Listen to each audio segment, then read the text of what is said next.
Halina't makinig at matuto kasama si Teacher Vicky.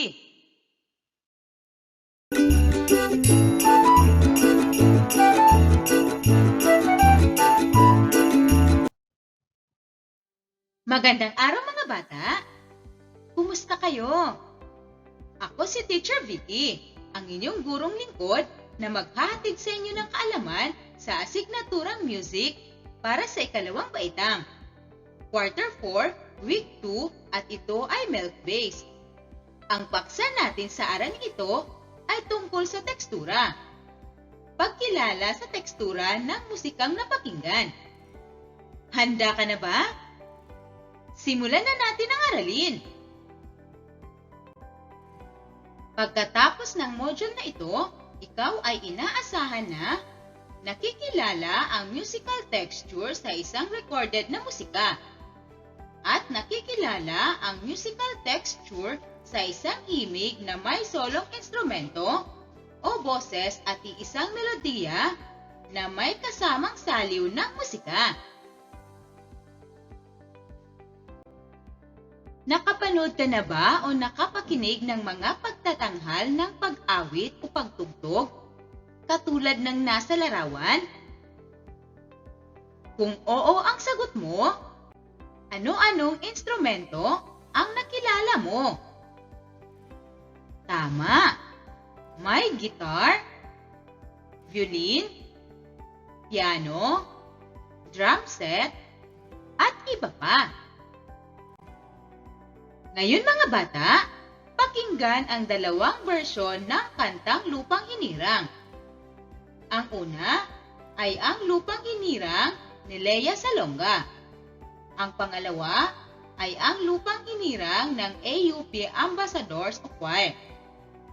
Maaari niyong i-post ang video na ito at balikan pagkatapos niyong panuorin ang dalawang bersyon ng Lupang Hinirang. Napanood mo na ba?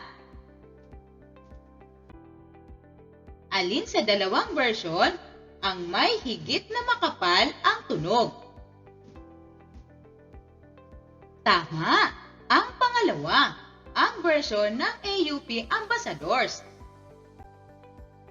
Alin naman ang may manipis na tunog?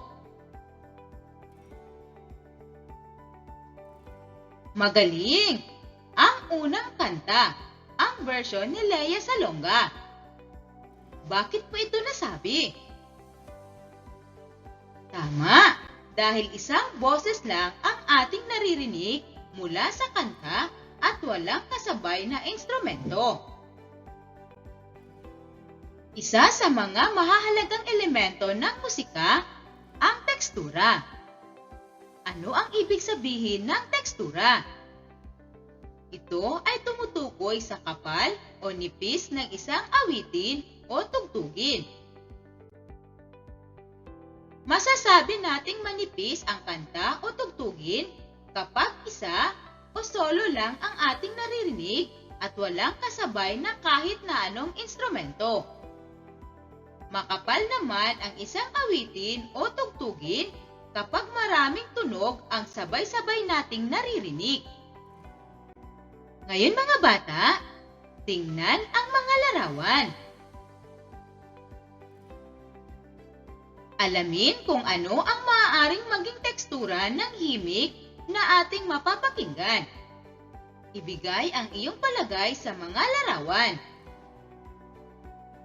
Sabihin kung ito ba ay may manipis na tekstura o makapal na tekstura. Isa-isahin natin ang mga larawan. Una, solo voice instrument. Ano ang tekstura nito mga bata? Kung ang sagot mo ay manipis na tekstura, magaling! Tama ang iyong sagot. Pangalawang larawan, instrumentalist with piano accompaniment. Ano ang tekstura nito mga bata? Kung ang naisulat mo ay makapal na tekstura, tumpak ang iyong sagot. Kasunod na larawan, band. Ano ang tekstura nito? Kung ang sagot mo ay makapal na tekstura, magaling! Tama ulit ang iyong sagot. Ang kasunod na larawan, solo. Ano ang tekstura nito? Makapal ba ito o manipis? Mahusay mga bata, manipis na tekstura. At ang panghuling larawan, choir. Ano ang tekstura nito? Tama, makapal na tekstura.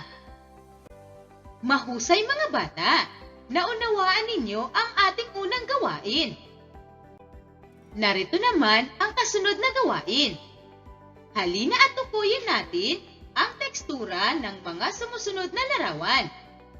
Iguhit ang bituin kung solo, bilog kung may saliw ng instrumento o boses, at puso naman kung maraming himig na sabay-sabay.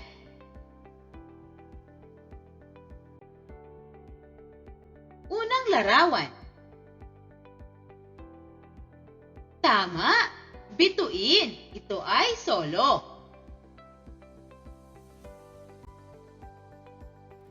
Pangalawang larawan. Kung ang sagot mo ay puso, magaling. Tama ang iyong sagot. Maraming himig na sabay-sabay.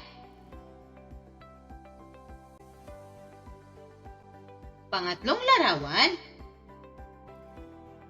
Ano ang sagot dito mga bata? Mahusay, hugis puso rin ito. Maraming himig na sabay-sabay. Kasunod na larawan. Naiguhit mo na bang iyong sagot? Kung ang sagot mo ay bituin, magaling. Tama ang iyong sagot. At ang panghuling larawan, ano ang sagot niyo dito mga bata?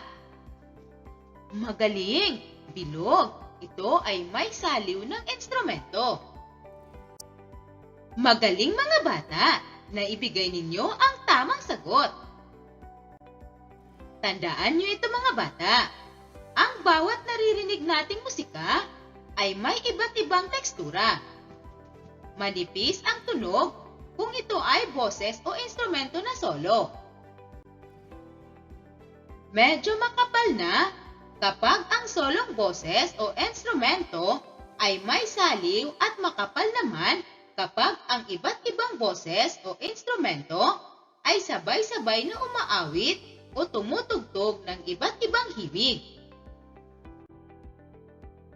Ang musika ay nagtataglay rin ng tekstura tulad ng mga bagay sa paligid. May mga himig na inaawit lamang ng isang tao.